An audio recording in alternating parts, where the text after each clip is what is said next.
Salut à toutes, salut à tous et bienvenue dans Hyperlink, votre cocktail de bulles et de pixels qui vous revient en version cinéma cette fois-ci avec le film Nomadland, le film de Chloé Zhao qui a remporté l'Oscar, qui fait parler de lui énormément, tant bien par le film que par sa réalisatrice qui est quand même commence à avoir un destin un peu prometteur entre les marveleries qu'elle va tourner et les autres projets sur lesquels elle a déjà été teasée. On va revenir sur tout ça, vous inquiétez pas, dans la critique.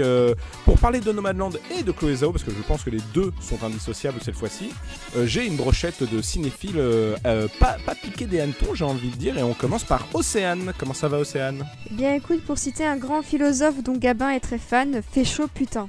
Voilà. Merci. Et au micro, nous avons aussi Gabin. Comment ça va, Gabin ? Eh ben écoute, ça va très bien, et pour citer le même philosophe qu'Océane, on est super bien à se toucher le zob en parlant de Chloé Zhao. Je me demande quel est ce philosophe, pour moi c'est Schwarzenegger, mais d'accord. Et pour finir, nous avons Charlie. Comment ça va, Charlie ? Ça va bien, je suis brûlé au 3e degré, j'ai des coups de soleil partout, mais écoute, c'est mieux que ce qu'on avait au mois de mai, donc je suis content. Est-ce que toi aussi tu veux citer un philosophe qui boit une anisette ? Parce que c'est clairement ce qu'ils m'ont cité depuis tout à l'heure. Écoute, non, je vais m'abstenir de citations. Très bien. Eh bien, on va partir sur Nomadland de Chloé Zhao, mais avant ça, je vous rappelle que vous pouvez nous suivre sur nos différents réseaux, donc suivre notre actualité sur Twitter, venir discuter et échanger vos points de vue, cinéphiles ou non, que ce soit même bande dessinée, cinéma, séries, jeux vidéo, sur notre Discord, et bien sûr, écouter toutes nos critiques comme celle-ci et nos émissions passées, présentes et à venir sur le réseau de podcast Microstockholm OHA et sur notre chaîne YouTube. On est parti pour la critique Nomadland. Minable, méga minable. Faudrait trouver un argument plus original. Nomadland, donc un film de Chloé Zhao. Océane, d'abord j'aimerais qu'on parle un peu peut-être de la genèse de ce projet. Qui est Chloé Zhao et d'où vient ce projet de Nomadland ? Alors donc Chloé Zhao, c'est une réalisatrice chinoise qui avait jusqu'à présent fait 2 films, donc Les chansons que mon frère m'a apprises et The Rider qui était sorti en 2018.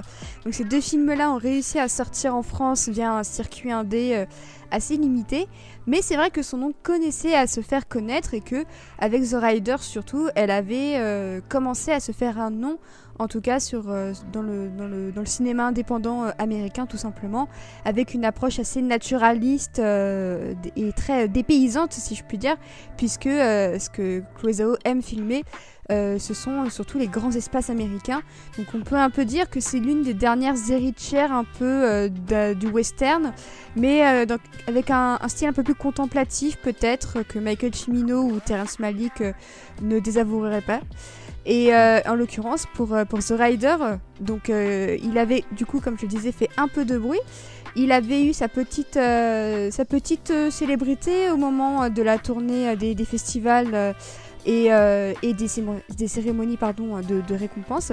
Et c'est en 2018, donc c'est l'année où Frances McDormand avait gagné son Oscar pour le film...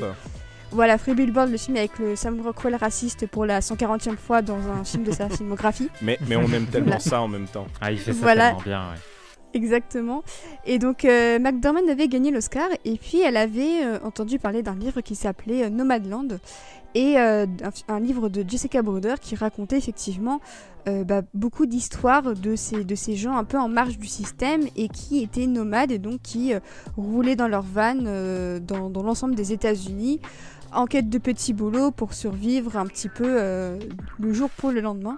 Et donc Frances McDormand a rencontré Chloé Zhao durant la tournée promo de The Rider et elle lui a proposé d'adapter ensemble le bouquin. Et c'est ainsi qu'on se retrouve donc près de 3 ans plus tard avec Nomadland qui a d'ailleurs remporté un sacré paquet de récompenses. Et le retour à l'Oscar aussi pour Frances McDormand qui aura décidément eu le nez très très fin ces dernières années. Et d'ailleurs, avant de partir à fond dans le film, est-ce qu'on pourrait peut-être faire un petit synopsis de quoi ça nous parle, Nomadland ? Alors, donc on suit le destin de Fern, qui est une sexagénaire jouée par Frances McDormand, et qui a tout perdu suite à la crise de 2008, puisqu'elle vivait dans une ville qui dépendait d'une industrie qui a fermé suite à la crise financière. Donc quand le film commence, on est en 2011, sa ville a été tout simplement rayée de la carte. Son mari est décédé, elle n'a plus grand monde vers qui se tourner et elle décide donc d'entamer un nouveau chapitre de sa vie à bord de son van et direction plusieurs états dans lesquels elle va travailler et surtout faire la rencontre d'autres nomades qui ont le même mode de vie qu'elle et essayer peut-être pour elle de faire son deuil d'une ancienne vie et pourquoi pas en commencer une nouvelle. Eh bien, ça a l'air très intéressant. Effectivement, tu as bien fait de citer des réalisateurs tout à l'heure comme Cimino ou Malik, parce que ça y fait penser rien qu'au pitch. Et effectivement, le rapport avec Three Billboards me semble pas non plus si incohérent quand tu vois le parcours de McDormand sur ces deux films-là, de ce que j'entends. Donc oui, Nomadland, ça reste aussi un projet mené par une femme d'une 60aine d'années et c'est vrai que malheureusement c'est encore assez rare à Hollywood que des films mettent en valeur des femmes de cette tranche d'âge et même au-delà, Meryl Streep étant l'exception ultime, mais c'est vrai que pour le reste on a tendance à voir la carrière de beaucoup d'actrices décliner au fur et à mesure, d'avoir moins de rôles.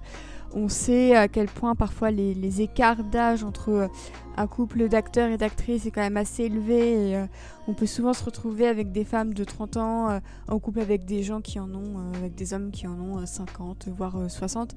Donc c'est vrai que c'est un écart d'âge assez dramatique qui ne semble pas vraiment s'améliorer en allant de décennie en décennie, j'ai envie de dire. Donc c'est pour ça que voir un roman adapté sans forcément trahir la décennie de l'héroïne, c'est un très bon message. Et puis surtout, c'est amené par Frances McDormand qui, effectivement, s'est pas mal engagé sur ces sujets-là. En France, on commence à peine à s'emparer de la question. Il y avait eu un discours au César de Jeanne Balibar qui en parlait, qui disait que les femmes, il me semble, de plus de 40 ou 50 ans représentaient même pas 10% de temps d'apparition à l'écran, alors qu'elles représentent quand même une proportion un peu plus équivalente, un peu plus importante que ça dans la société dans laquelle on vit. Donc faut espérer un peu de changement et si des prestations comme celle de Frances McDormand peuvent changer les choses et montrer qu'il n'y a pas que Meryl Streep qui a plus de 60 ans à Hollywood, ça pourrait être un bon début. Charlie, Frances McDormand, on est admiratif de son travail là encore une fois ou pas trop? Ouais, on est admiratif parce que elle arrive vraiment avec beaucoup de simplicité, je trouve. Elle fait partie un peu de ces actrices qui ont réussi à rendre tendance, entre guillemets, dans le cinéma américain et dans le cinéma indépendant aussi en général, des rôles de femmes plus mûres et on se plaint beaucoup effectivement de ne pas avoir assez de rôles importants dans cette tranche d'âge pour les femmes. Il y a eu Meryl Streep, mais qui était un peu une exception pendant un moment parce qu'elle était tellement exceptionnelle que en fait c'est juste parce que c'était Meryl Streep et rien à voir avec le fait que ce soit une femme. Mais dernièrement, on a Olivia Colman, on a eu aussi dans Kate Winslet, moi je dirais aussi. Oui. Moins populaire, mais elle reste quand même intéressante dans ses rôles.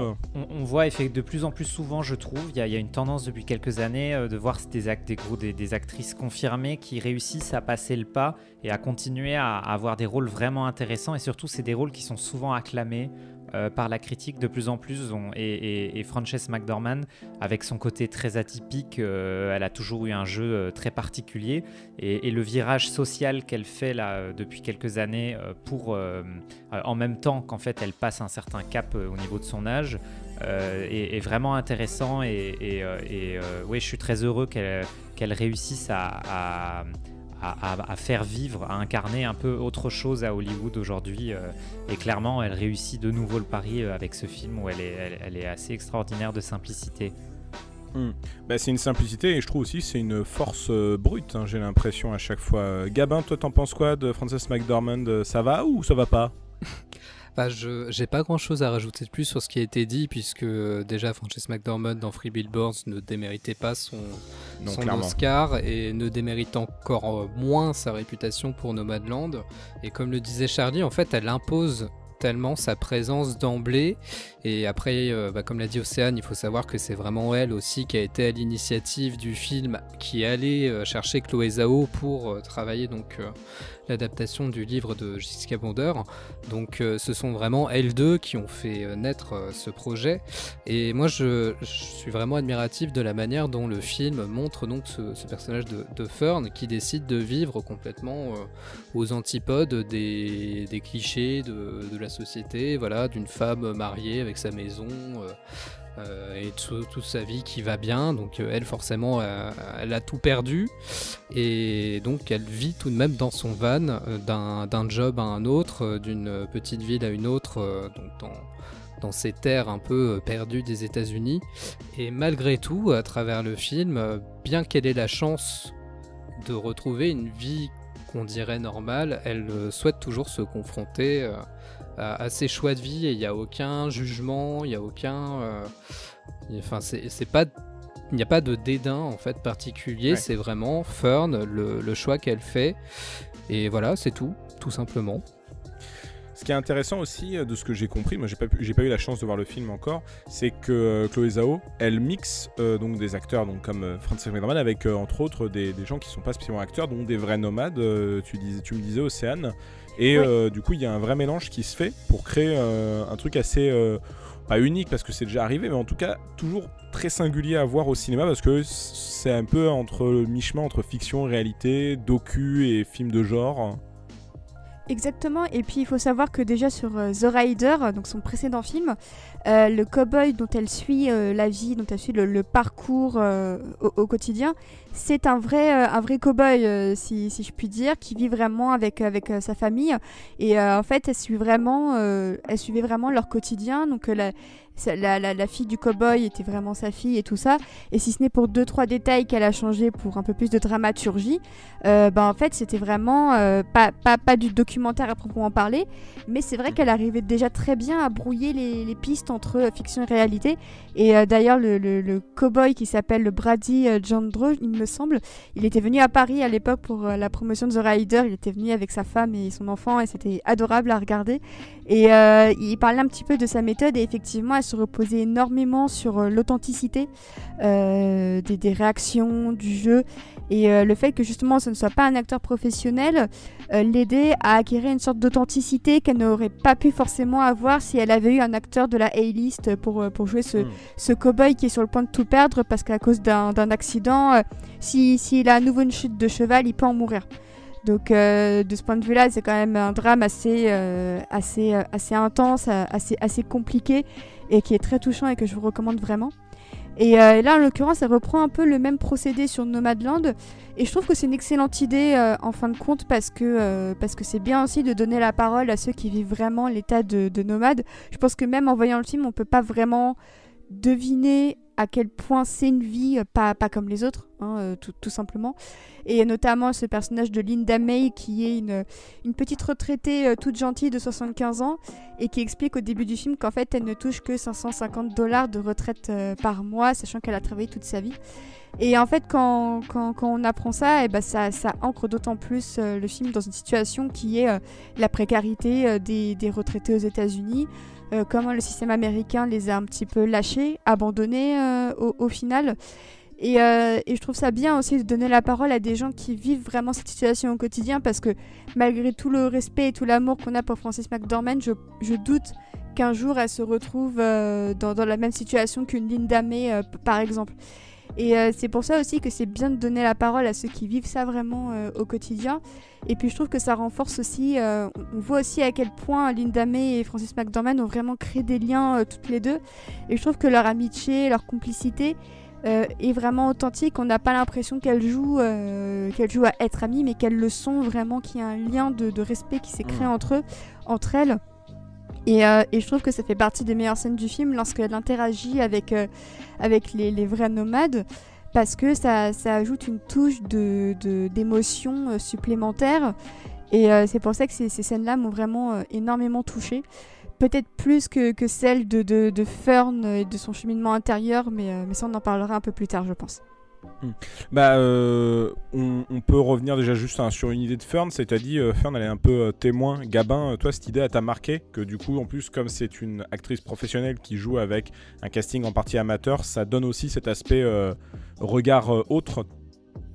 Bah, en fait, ce que disait Chloé Zhao en interview, c'est que comme elle voulait vraiment rendre hommage au travail qu'avait fait Jessica Bruder dans son livre, elle trouvait ça très difficile de recréer l'expérience de toutes ces personnes donc, qui vivent dans les vannes, etc. Elle voulait pas que ça sonne faux, et comme elle ne voulait pas que ça soit une simulation, c'est pour ça qu'elle a voulu à tout prix utiliser donc, des personnes réelles.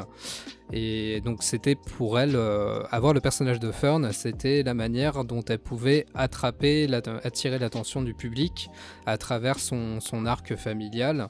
Et donc ça nous permet de nous rattacher à quelque chose, donc un personnage principal qui est aussi un guide. Donc du moins c'est vraiment la manière dont elle définit le personnage de Fern, c'est un guide et quelqu'un qui est à l'écoute tout au long du film, donc dans ce monde. Et c'est vrai que je repense surtout à un plan séquence du film où du coup c'est Fern qui traverse tout un camp au soleil couchant, et c'est peut-être là que je trouve que le film verse un peu plus dans, voilà, comme le disait Océane, Cimino ou plutôt Terrence Malick, où c'est vraiment de la contemplation. On a vraiment l'impression que Fern ou Frances McDormand découvrent véritablement ce monde. Il y a quelque chose de très beau, même si voilà, moi je trouve que l'arc émotionnel de Fern, comme le dit Océane, on va en reparler après, est peut-être un peu trop factice à certains moments. Bah, est-ce qu'il serait pas justement factice par rapport à tout ce casting amateur? Toi Charlie, t'en penses quoi? Est-ce que tu trouves que justement l'ensemble du casting amateur fait un contrepoids de réalisme peut-être un peu trop fort à gérer pour les acteurs professionnels? Non en fait, parce que je trouve que c'est vraiment moi je suis très admiratif en fait du travail de Chloé Zhao avec ses acteurs, la direction d'acteurs à chaque fois, j'avais vu que The Rider avant, j'avais pas vu son premier film encore, enfin je ne l'ai toujours pas vu son premier film, mais moi ce qui m'impressionne c'est vraiment le côté organique en fait de ce qu'elle arrive à donner à l'écran. Avec des acteurs non professionnels. Et effectivement, on parlait de Cimino, ça fait penser un peu à ce qu'il avait fait pour Deer Hunter, où il avait pris des gens de la communauté, où ils ont tourné pour jouer, et où on voit pas la différence en fait, alors qu'il a des acteurs juste les meilleurs en fait à ce moment-là, très très impressionnant. Et là c'est pareil, je trouve que on ne sent pas de différence entre les acteurs, c'est-à-dire que le côté amateur peut être une caution, c'est-à-dire que après coup on va se dire oui effectivement forcément c'est ça doit faire partie des choses qui amènent ce surplus de ce côté naturaliste, cette force dans l'émotion, cette spontanéité qu'on peut avoir par moment. Mais moi je trouve qu'il y a aucun déséquilibre en fait au niveau du jeu entre ces deux univers là, et c'est vraiment pour moi la grande force de Chloé Zhao. Donc je suis assez curieux de voir ce qu'elle va donner sur un cinéma très différent, qui n'a vraiment rien à voir avec la démarche de ce qu'elle a fait jusque là avec Marvel, et du coup avec aussi que des acteurs professionnels. Mais en tout cas ce qu'elle arrive à faire à chaque fois avec son casting, c'est vraiment très impressionnant, je trouve. Le casting, mais même j'ai envie de dire de ce que j'ai compris de ce que vous dites depuis tout à l'heure, la mise en scène tout simplement qui alterne ce côté intime et ce côté grandiloquent à la western, à la Cimino ou à la Malick, ce que Malick sait bien faire aussi, représenter une époque ou en tout cas une temporalité ou un lieu via des grands plans, des plans séquences, des plans généraux et des plans beaucoup plus intimes. Océane, toi je sais que c'est ce qui t'avait marqué aussi, cet aspect qui du coup aussi toujours entre le documentaire et la fiction, on y revient toujours, mais par le choix des plans et du découpage. Complètement. Ce que j'ai beaucoup aimé, c'est la manière dont elle filme les paysages de manière très posée, en posant sa caméra, en essayant d'avoir le moins recours possible au montage pour nous montrer là où elle emmène Fern et les nomades. Et à contrario, lorsque Fern travaille, donc elle revient à une vie un peu plus civile, notamment les fameuses scènes chez Amazon, ces petits boulots dans des fast-foods, là il y a une mise en scène qui est plus de l'ordre de la caméra à l'épaule, un gros plan rapproché sur elle, sur le travail qu'elle fait, avec un montage beaucoup plus saccadé. Et je trouve que le contraste est très intéressant entre le fait que Fern est tiraillée entre à la fois sa vie dans la nature qu'elle semble quand même apprécier un minimum malgré des conditions climatiques parfois pas évidentes comme la neige ou des choses comme ça. Et de l'autre, il y a une vie à côté, une vie plus civile qui est beaucoup plus speed, dans laquelle il est très facile de se perdre, notamment ces grands plans sur les entrepôts d'Amazon qui sont à taille inhumaine, où chaque personne est filmée comme une petite fourmi, sans trop d'humanité là-dedans. Et c'est pour ça qu'effectivement je trouve que les couleurs du film sont vraiment très très belles aussi. C'est les couleurs donc, du directeur de la photographie Joshua James Richards, qui était déjà là sur ses précédents films, qui est son partenaire à l'écran comme dans la vie. Et je trouve que les deux arrivent vraiment à trouver un équilibre entre les grands espaces à filmer et les enjeux quotidiens finalement du personnage de Fern. Et c'est pour ça que je trouve qu'elle s'améliore de film en film à ce niveau-là. Donc c'est pour ça que j'aurais un souhait quand même, c'est qu'elle va aller faire ses blockbusters parce qu'elle en a envie. C'est important aussi de le préciser, que c'est elle qui a démarché Marvel pour Eternals, que c'est une grande fan de comics, de science-fiction, de manga, qu'elle a écrit un tas de fanfiction notamment sur plein de sites du genre, donc ça reste un peu une nerd, un peu comme nous. Je pense que chez Hyperlink elle serait une bonne chroniqueuse, voilà. On lui fait un appel d'offres, hein, clairement. Je pense que cette gagnante de l'Oscar veut clairement venir à Hyperlink. Chloé, tu es la bienvenue, clairement. Et c'est pour ça que même si elle part dans des blockbusters et qui ont forcément une vision du cinéma peut-être un peu moins libre que celle qu'elle a eue paradoxalement chez Disney via Fox Searchlight, j'aimerais bien qu'elle revienne après à un cinéma qui lui permettrait de refilmer plus de grands paysages comme ça, sans la pression de l'étalonnage Marvel qui suivrait le résultat final. Donc vraiment, je trouve que même à ce niveau-là, elle a extrêmement confiance en sa mise en scène, elle a confiance en ses paysages, et je trouve que c'est une mise en scène d'une grande maturité, parce qu'elle pourrait appuyer davantage sur certains effets de mise en scène, notamment au niveau du pathos, et au final, elle arrive toujours à rester à bonne distance de ce type de procédé, et elle arrive toujours à donner une dignité à ses personnages sans vouloir à tout prix capter l'émotion de manière forcée. Elle laisse tout ça affleurer de manière beaucoup plus authentique, et je pense que c'est dû aussi au jeu des acteurs professionnels, clairement, parce qu'ils sont professionnels pour une bonne raison, et c'est pour ça que je trouve que la mise en scène appuie parfaitement ce que veut dire Zhao. Ouais, je pense qu'il n'y a pas besoin trop de s'inquiéter, hein, parce que même si elle va chez Marvel, elle a gagné un Oscar, elle va faire un énorme blockbuster qui marche ou qui marche pas. Je pense qu'on va la voir quelques années faire des films. Il n'y a pas... J'en mets ma main à couper, en tout cas, à mon avis, on va pas se débarrasser d'elle comme ça à Hollywood. Charlie, je sais que pour toi aussi, la mise en scène, ça compte beaucoup. Donc, c'est sûr, on va continuer à la voir. Après, il y a toujours la difficulté de passer de films comme ceux-là, qui sont des films très intimistes, qui sont sans doute des films à budget assez réduit. C'est Scorsese qui en parlait, à passer d'un coup sur des Marvel, des grosses productions, on peut se perdre. Après, c'est sûr que quand on voit la maturité, c'est comme disait Océane, vraiment de sa mise en scène, elle trouve toujours la distance juste, et on ne peut que être confiant pour la suite. Moi, ce qui m'impressionne chez elle, c'est la pureté, la simplicité cinématographique. Il n'y a jamais trop, c'est toujours exactement ce qu'il faut, et c'est pas...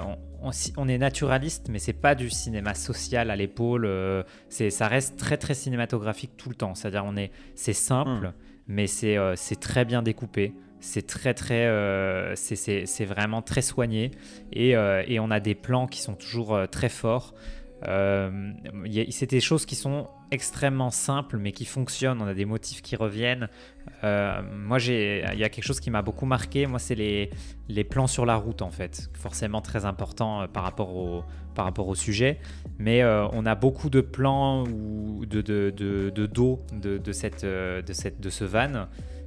Et au fur et à mesure, en fait, ces plans, ils vont se charger émotionnellement de manière différente, et Et c'est quelque chose qui est très fort, c'est qu'au départ, c'est vraiment un moyen de locomotion et j'ai été marqué par les derniers plans comme ça de ce van où on a vraiment ce sentiment d'avoir cette maison qui s'ouvre sur la route, sur le chemin de la vie, qu'elle emporte avec elle.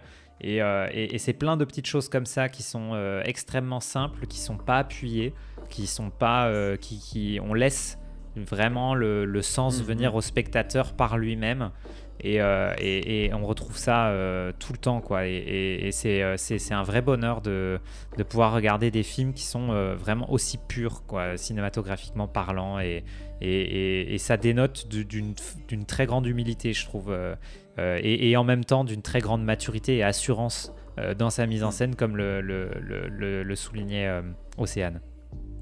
Après, sans faire de la philosophie de comptoir, étant asiatique, il y a quand même une philosophie dans beaucoup de pays asiatiques à écouter plus qu'à ne parler et à essayer de comprendre le regard de l'autre. Donc peut-être que ça joue aussi. Là, je m'hazarde comme un gros putois, hein, mais ça m'étonnerait pas que ça fasse partie de son caractère de par ses origines, en fait. Et c'est pour moi quelque chose de très positif ce que vous dites là. En tout cas, j'ai l'impression, à vous entendre, de voir le film déjà. Je vois la ligne pure, la ligne claire sur laquelle on va aller, quoi. Donc ça me fait plaisir de vous entendre en tout cas dire ça. Et en revanche, moi j'avais cru comprendre qu'il y avait quand même un truc qui venait gâcher un peu la pureté, c'était la musique. Je sais qu'Océane était un peu mi-figue mi-raisin. Gabin, toi aussi il me semble, non ? Ouais, parce que j'ai un tout petit souci, je pense, avec la musique, c'est que pourtant, c'est Ludovico Einaudi, donc compositeur que j'aime beaucoup, qui donc fait la musique, mais ce n'est pas de la musique composée spécifiquement pour le film, ce sont des morceaux qu'il a déjà composés qui sont réutilisés.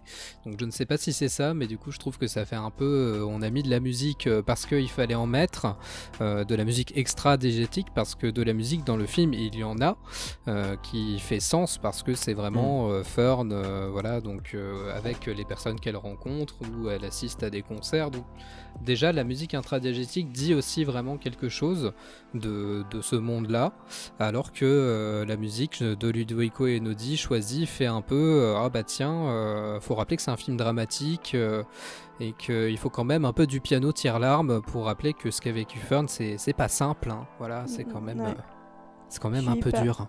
Je suis hyper d'accord avec Gabin, surtout que les choix des morceaux intradiégétiques, les paroles ont un sens.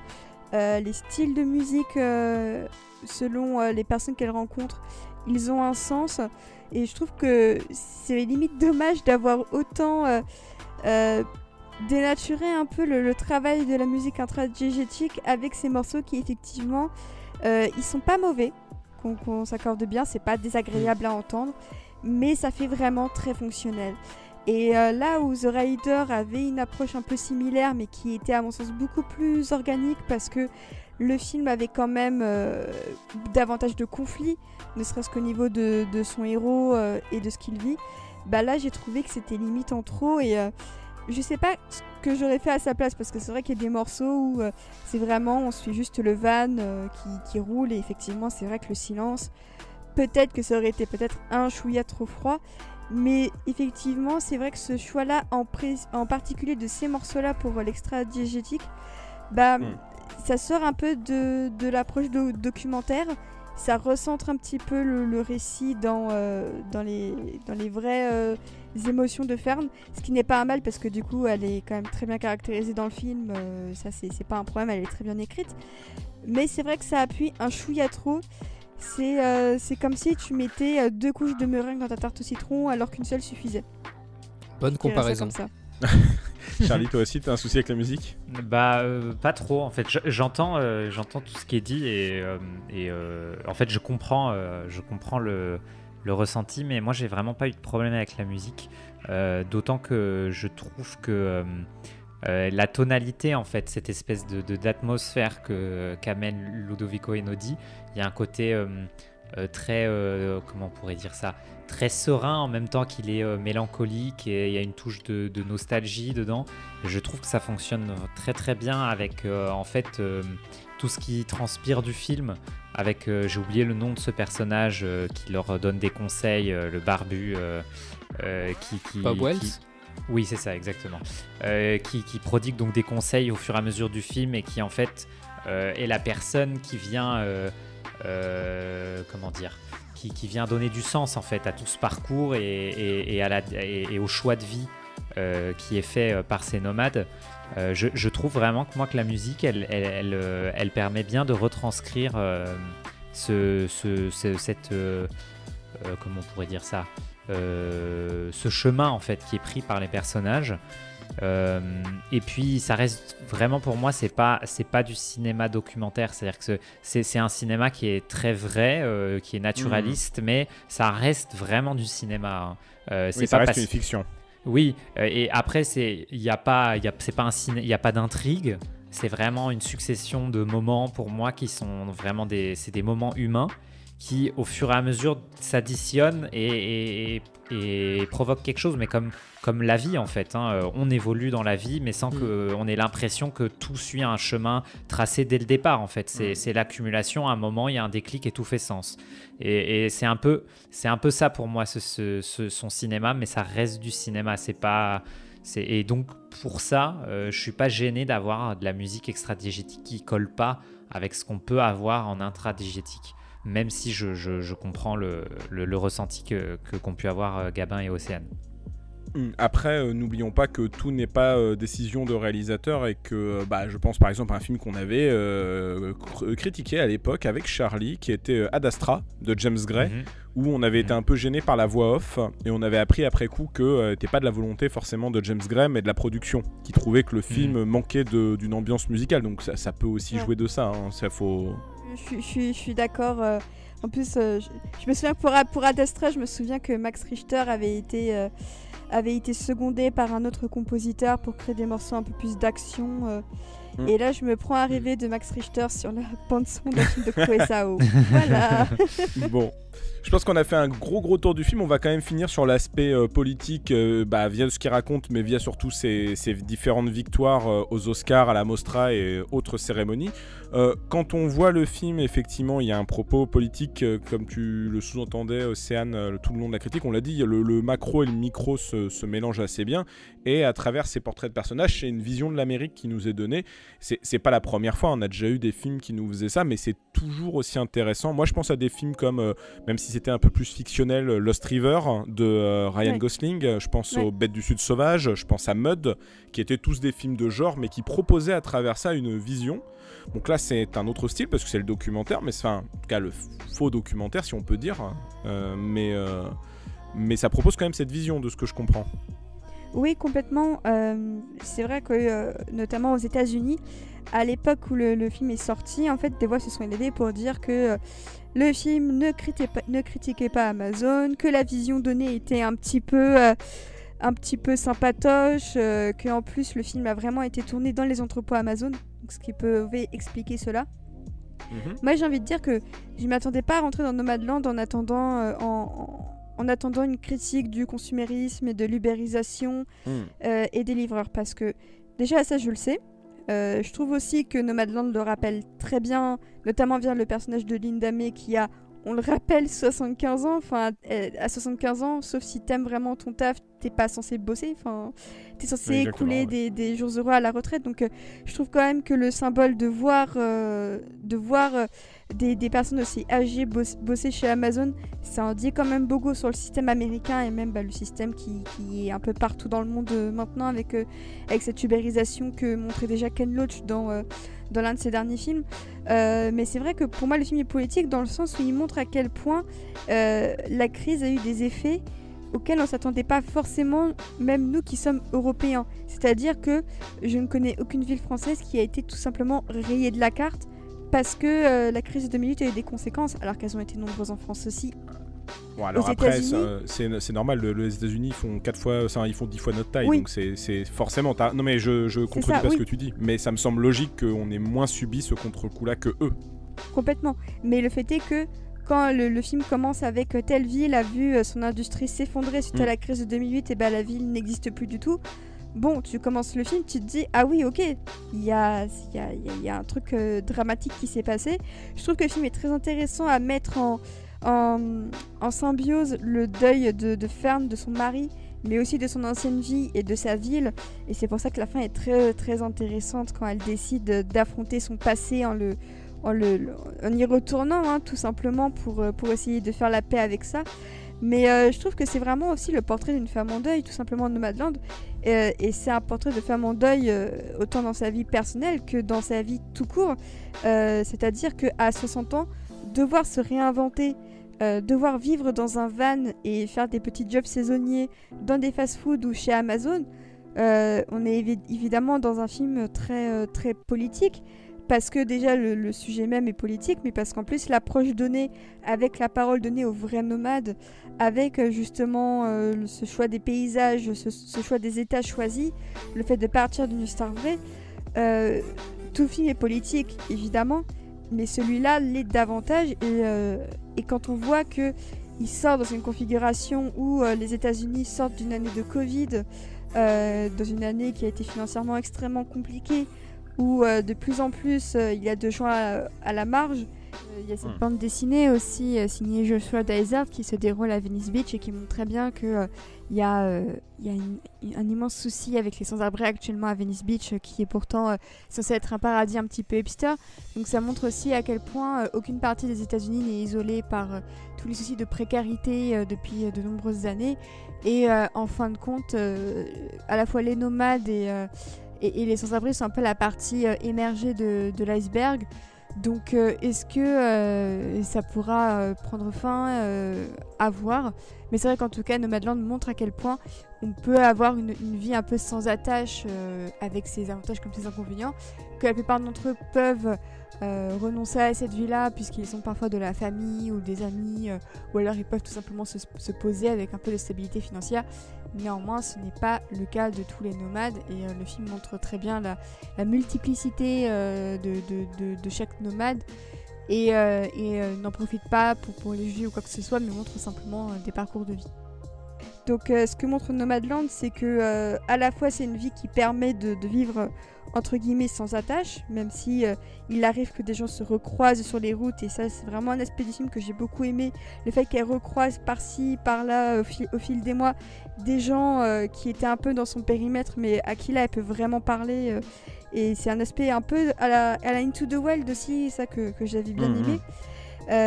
Et effectivement pour moi c'est un film politique, et pour moi sa victoire, au-delà du symbole de Chloé Zhao, qui est la première femme asiatique à remporter l'Oscar et la deuxième femme seulement dans l'histoire des Oscars à gagner, c'est aussi un film qui est un peu un électrochoc, je pense, qui en a peut-être réveillé plus d'un à la situation vécue, c'est-à-dire qu'au-delà du van et du tiens je pars en voyage, pour d'autres ce voyage c'est leur vie de tous les jours.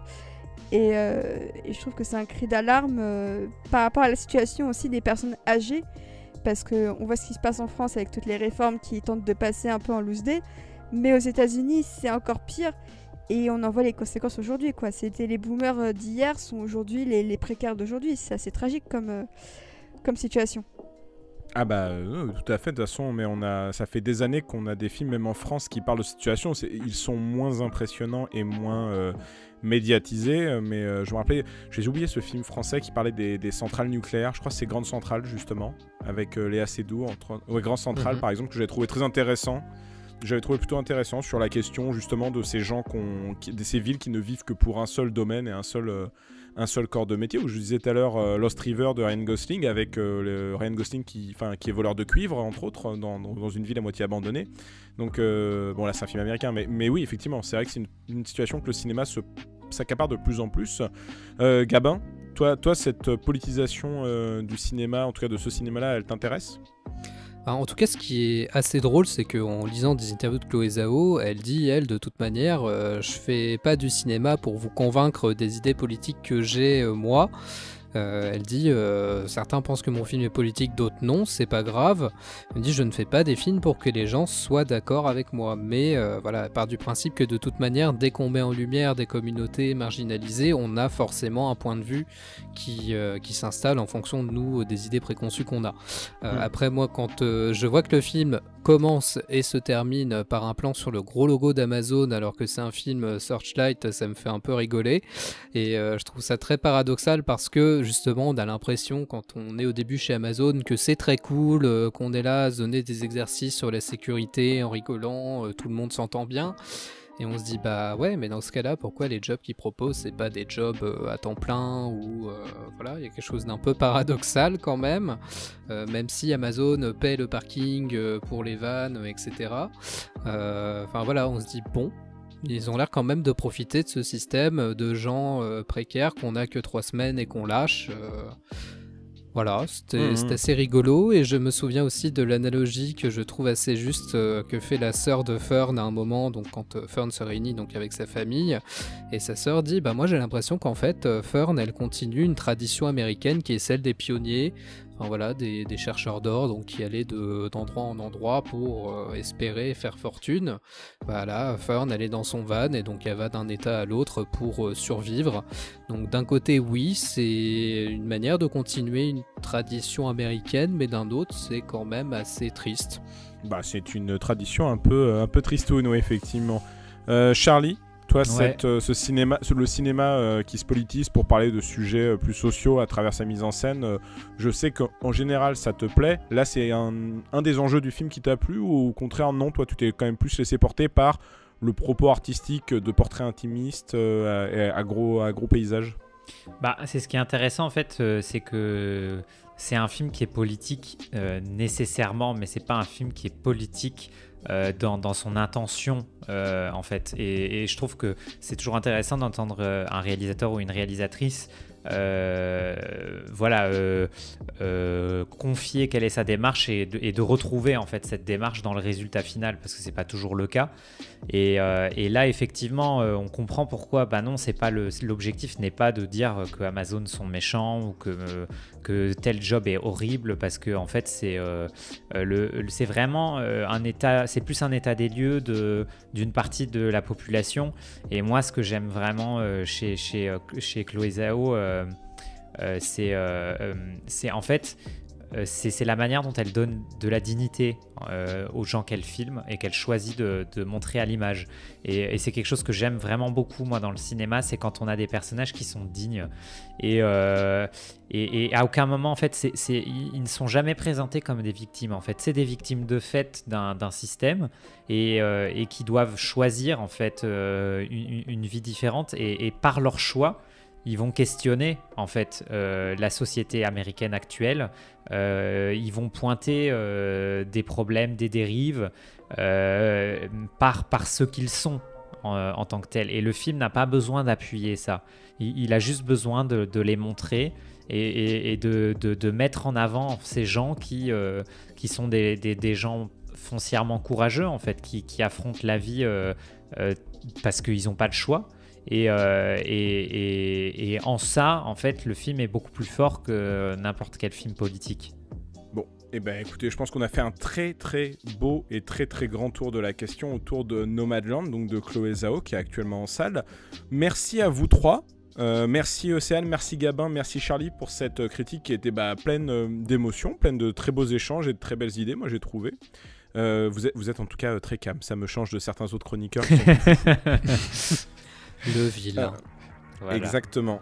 Et vous, qu'est-ce que vous avez pensé de Nomadland ? N'hésitez pas à nous le dire sur nos différents réseaux, donc suivez notre actualité bien sûr sur Twitter, venir échanger avec nous sur notre Discord, que ce soit de cinéma comme vous l'avez vu, mais aussi de séries télé, de films d'animation, de bandes dessinées, de mangas, de jeux vidéo, et que sais-je encore, ah oui, de comics, sinon Karl va me frapper, et bien sûr, retrouvez nos critiques comme celle-ci, ainsi que nos émissions passées, présentes et à venir, sur le réseau de podcast Osham Micro Stockholm, ainsi que sur notre page YouTube. Merci tous les trois, vraiment, et je vous dis à une prochaine fois. Salut!